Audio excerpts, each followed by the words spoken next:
In this session, I'm going to teach you how to post your ads in the Worldprofit ad stream. So when you come into the main page, this is your Worldprofit ad stream. This is free to put in your ads and you can post them about every hour or so. But don't try spamming the site because it won't let you.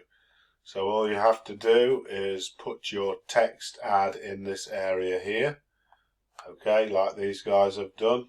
So they put a bit of text to tell them what their site's about or what their link's about.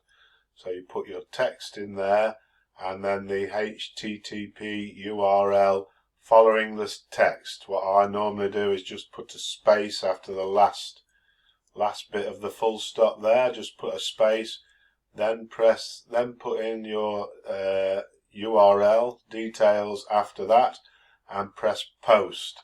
Okay, and then this get details here will automatically appear. Okay, so that will stay live on the Worldprofit ad stream here for other people to click on, and believe it or not, people do click on these links. Okay, just for example, I'll click on this one here, hoping my computer will load up. This guy's advertising Bitcoin by the looks of things. Okay, so that's how that works. So that's it for that session. Worldprofit ad stream. Okay, so that's a full tutorial on that. So in the next lesson, I'll be following up with somewhere else where you can place your ads in Worldprofit.